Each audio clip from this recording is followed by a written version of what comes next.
All right. Stop myself before I got too far.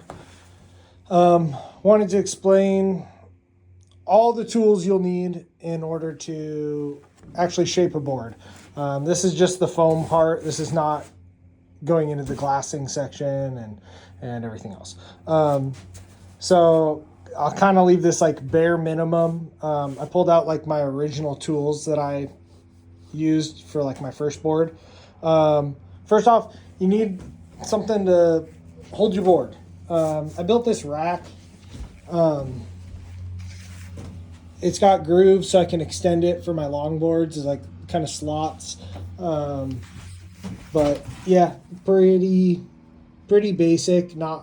Took me like, I don't know, maybe an hour to build this, and like 8 2x4s, maybe more than that. But anyway, the first thing you're gonna need is tape measure.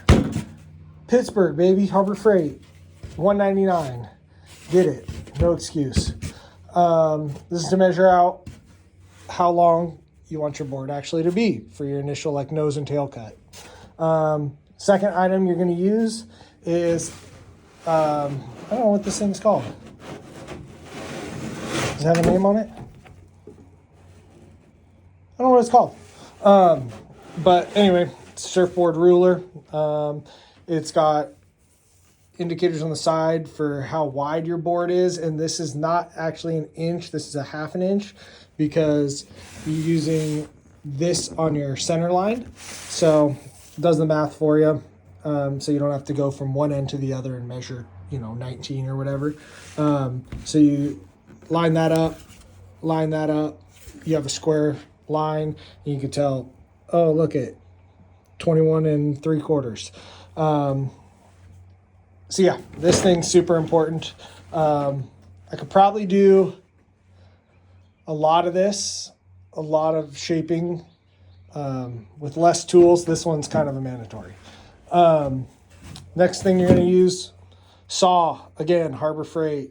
This thing is cheap. $7, $6, $5, whatever it is. You just need any type of saw to cut this out. You can use your dad's wood saw in the shed if you want. Yep. And then this one's for fins. I'll go into that later. A planer. This is a pretty good one actually, and it was super cheap. I think it's like $20. Does good. It doesn't gouge really hard. I used a actual like wood planer. I don't have it. Wood planer for a little bit, and just kind of dug in a little too deep. So anyway, it's the next one. Planer takes down your stringer. This one, a brush for when you start getting dusty.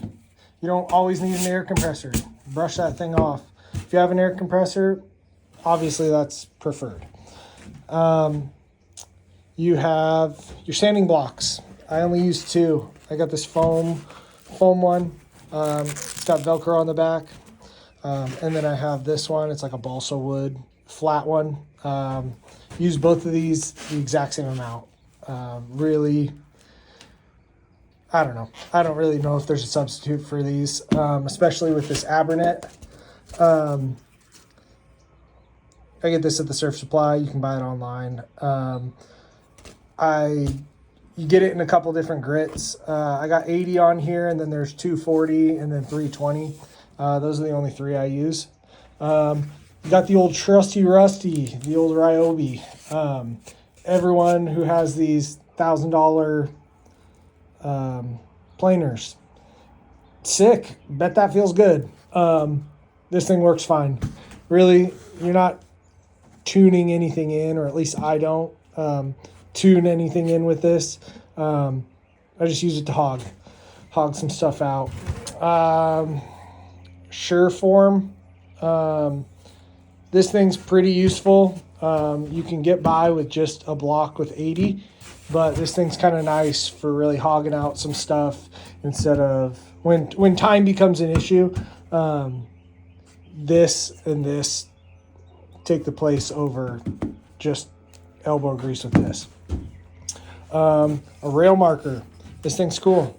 You can buy really cheap ones. I don't know what who this one's from. I know Green Light, whatever it is.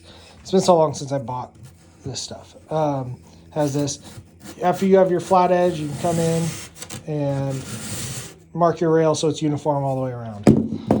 That's pretty much all the tools that you're going to need. So a stand, a couple rulers, a saw, a planer, a power planer, a rail marker. You can just make one of these too. You don't have to go buy one.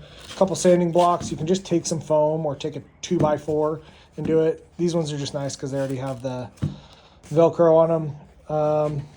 Yeah, that's it. You're on your way to making your first board. Super cheap too. Got this off a marketplace, $40. Probably under $100 worth of tools total. Yeah, what's the excuse? Make that board.